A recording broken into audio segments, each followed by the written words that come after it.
Bombay iron merchant association के इस कार्यक्रम में मंच पर उपस्थित हमारी मार्गदर्शिका आदरणीय जयवंतीबेन मेहता, मेरे सहयोगी और राज्य के मंत्री श्री प्रकाश मेहता जी, इस विभाग के विधायक राज पुरोहित जी, बीमा के अध्यक्ष श्री अशोक शाह जी, भाई अतुल शाह जी, मंच पर उपस्थित बीमा के सभी पदाधिकारी, यहाँ उपस्थित अलग अलग एसोसिएशंस के तमाम पदाधिकारी और उपस्थित सभी बहनों और भाइयों, मैं बीमा का बहुत बहुत अभिनंदन करना चाहता हूँ कि एक बड़ा ही अच्छा मेक इन इंडिया का लायन, शेर उन्होंने आज यहाँ इस चौक में मंडित किया और एक प्रकार से बीमा ने यह ऐलान किया है कि भारत का शेर अब जाग चुका है और ये पूरी दुनिया को राह दिखाएगा, दुनिया पर राज करेगा।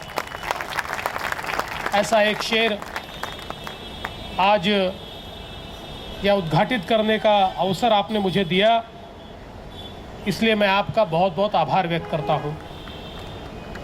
मैं विशेष रूप से जिन आर्टिस्ट का यहाँ हमने अभी सम्मान किया, जिन्होंने इस शेर को गढ़ा और यहाँ पर खड़ा किया, मैं उनका बहुत बहुत अभिनंदन करना चाहता हूँ, क्योंकि ये सारा मटेरियल यूज़ करके उसको इतनी सुंदरता के साथ उन्होंने ढाला है कि ऐसा लगता है मानो सचमुच भारत के उद्योग का शेर इस चौक से गुजर रहा है और अपनी दहाड़ के साथ अपने विजय का ऐलान कर रहा है। हमारे आदरणीय प्रधानमंत्री नरेंद्र मोदी जी ने इस देश की शक्ति को पहचाना और दुनिया के सामने ऐलान किया मेक इन इंडिया का। मोदी जी ने यह कहा कि अब वो दिन लद गए कि दुनिया बनाएगी और भारत इंपोर्ट करेगा। अब दिन ऐसे है कि जब भारत में बनेगा और दुनिया उसको इंपोर्ट करेगी और भारत एक्सपोर्ट करेगा। मोदी जी ने भारत की शक्ति को जानते हुए ये कहा कि भारत के पास 3D है, 3D है,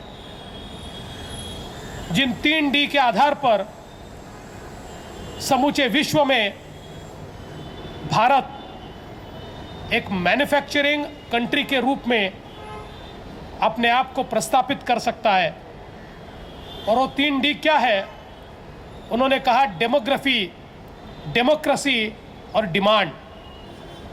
डेमोग्राफी का अर्थ यह है कि हमारी जो जनसंख्या है, वो जनसंख्या इस प्रकार से आज इस अवस्था में है कि भारत के 50% लोग 25 साल से कम आयु के हैं, 65% लोग 35 साल के कम आयु के हैं और दुनिया के सबसे युवा देश के रूप में आज भारत को देखा जा रहा है। और ऐसा माना जाता है कि जिस समय 2020 में भारत की औसत आयु ये 29 साल की होगी, उस समय सारे विकसित राष्ट्र ये बुढ़ापे की ओर झुकेंगे। भारत की औसत आयु जब 29 साल की होगी तो जापान की औसत आयु 48 साल की होगी, पूर्वी यूरोप की औसत आयु 44 साल की होगी, पश्चिमी यूरोप की औसत आयु 41 साल की होगी, चीन की औसत आयु 37 साल की होगी अमेरिका की औसत आयु 39 साल की होगी, तो इसका मतलब यह है कि पूरी दुनिया और खासकर दुनिया के जो विकसित राष्ट्र हैं ये बुढ़ापे की ओर झुकेंगे और इन सारे विकसित राष्ट्रों को आवश्यकता होगी मानव संसाधन की, उनके व्यापार के लिए, उनके उद्योग के लिए। और उस समय ये मानव संसाधन अगर किसी एक देश के पास मौजूद होगा तो उस देश का नाम है भारत।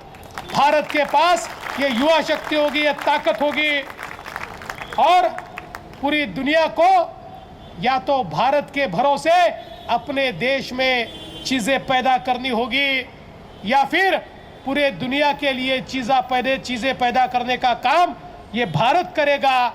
जिस प्रकार से 20-25 साल चीन ने फैक्ट्री ऑफ वर्ल्ड, दुनिया की फैक्ट्री के रूप में दुनिया के लिए उत्पाद किया, अब चीन भी वो नहीं कर पाएगा। और फैक्ट्री ऑफ वर्ल्ड बनने का अगर अवसर किसी के पास है तो वो केवल भारत के पास है और भारत फैक्ट्री ऑफ वर्ल्ड बनेगा। और इसी भारत की ताकत को पहचानते हुए हमारे माननीय प्रधानमंत्री जी ने कहा, मेक इन इंडिया।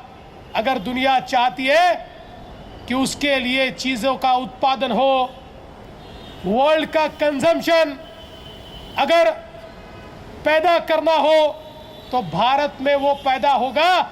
और साथ में उन्होंने ये कहा कि भारत के पास दूसरा क्या है, उन्होंने कहा हमारे पास डेमोक्रेसी है जो चीन के पास नहीं है। आज बड़े बड़े उद्योग और खासकर आईटी का उद्योग ये चीन में जाना नहीं चाहता क्योंकि इंटेलेक्चुअल प्रॉपर्टी राइट्स वहाँ पर उनके प्रोटेक्टेड नहीं है। वहाँ पर इंटेलेक्चुअल प्रॉपर्टी को एक प्रकार से कॉपी किया जाता है, ऐसे कई मसले सामने आए हैं। और इसलिए दुनिया ये चाहती है कि एक ऐसा देश हो जहाँ पर कानून का राज हो, जहाँ पर जनता का राज हो, जहाँ लोकतंत्र हो, जनतंत्र हो। और उस जनतंत्र को दुनिया के सबसे बड़े जनतंत्र के रूप में, लोकतंत्र के रूप में जिस देश ने प्रस्तापित किया उस देश का नाम भारत है। और इसलिए हमारे मोदी जी कहते हैं कि वी हैव डेमोक्रेसी। और सबसे बड़ी बात क्या है, डिमांड। 135 करोड़ लोग, ये देश अपने आप में एक खंड है, एक कॉन्टिनेंट है। और हम केवल दूसरे के भरोसे नहीं है। जिस समय अटल जी ने 1998 में अणु विस्फोट किया, दुनिया के सारे प्रागतिक देशों ने भारत के ऊपर सैंक्शंस लगाए, बहिष्कार डाला। तब अटल जी ने कहा था, अरे मेरे देश की ताकत इतनी है कि एक दिन तुम घुटनों के बल चलकर आओगे और कहोगे कि हम अपना बहिष्कार वापस लेते हैं। और वही हुआ 2001 में। ये सारे के सारे देश हमारे पास आए क्योंकि उनके ध्यान में आया कि दुनिया में अगर डिमांड कहीं है, दुनिया में अगर मार्केट कहीं है, हमारे वस्तुओं की अगर मांग कहीं है तो वो भारत में है। 125 करोड़ लोग जहां बसते हैं, अगर उसको मार्केट से अलग कर दिया जाए तो दुनिया की चीजें लेगा कौन? दुनिया के सारे उत्पाद करने वाले अपने घर में बैठे के बैठे रह जाएंगे। और अटल जी ने जो कहा 2001 में हमने देखा, हमने मांग नहीं की, अमेरिका ने सैंक्शन हटाए, यूरोप ने सैंक्शन हटाए, जापान ने सैंक्शन हटाए, क्योंकि वो सारे के सारे लोग जानते थे वी हैव डिमांड। और इसलिए ये जो 3D है, डेमोग्राफी हमारे युवा ताकत, डेमोक्रेसी हमारे लोकतंत्र की ताकत और डिमांड हमारी जनसंख्या की ताकत, इन 3 ताकतों के भरोसे भारत का जो शेर आज मैदान में उतरा है, आने वाले 3-4 वर्षों में ये शेर जिस प्रकार से जंगल पे राज करता है उस प्रकार से दुनिया पे राज करेगा। और शेर की भी एक खासियत होती है, शेर को जब तक आप छेड़ते नहीं हो वो तकलीफ देता नहीं है, और शेर को छेड़ा तो वो छोड़ता नहीं है। हमारा देश भी ऐसा है, शांति प्रिय देश है। अगर छेड़ोगे नहीं तो दुनिया में हमारा शेर शांति ही पैदा करेगा। लेकिन छेड़ोगे तो हमारा शेर किसी को छोड़ेगा भी नहीं, क्योंकि अब मोदी जी की ताकत इस देश को दुनिया के बीच प्रस्थापित कर चुकी है। और इसलिए मैं बॉम्बे आयरन मर्चेंट एसोसिएशन का अभिनंदन करना चाहता हूं। देश की उसी ताकत का प्रतिपादन आज यहां पर इस चौक में आपने किया है, और मैं ऐसा मानता हूं आने वाले दिनों में जो भी मुंबई में आएगा, गेटवे ऑफ इंडिया में जाकर अपनी सेल्फी निकालेगा और वहां से सीधा इस चौक में आकर इस शेर के साथ अपनी सेल्फी निकालेगा, और दुनिया में सारे सोशल मीडिया में वही सेल्फी दिखेगी। अब ये शेर केवल इस चौक में रहने वाला शेर नहीं है, ये दुनिया भर में जाने वाला शेर है। ऐसा शेर आपने यहाँ तैयार किया, इसलिए आपका अभिनंदन करता हूँ और आपका आभार भी व्यक्त करता हूँ कि आपने इस समय सूखे से जूझने वाले हमारे भाइयों के लिए भी आज मुख्यमंत्री के फंड में आपने यहाँ पर कंट्रीब्यूशन दिया है। मैं जिस समय आ रहा था, राज पुरोहित जी ने, प्रकाश मेहता जी ने सारा इतिहास मुझे बताया, और जिस प्रकार से जयवंती बेन का आप सभी लोगों से जुड़ाव है उसके बारे में मुझे बताया, तो मैं तो ऐसा मानता हूँ कि मैं अपने घर पर आया हूँ। मैं यहाँ मेहमान बनकर नहीं आया, मैं तो अपने लोगों के बीच आया हूँ, और इसलिए आपका बहुत बहुत आभार व्यक्त करता हूँ।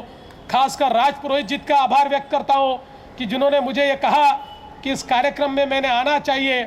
उस समय मैंने कल्पना भी नहीं की थी इतना सुंदर शेर और शेर जैसे लोग मुझे यहाँ मिलेंगे।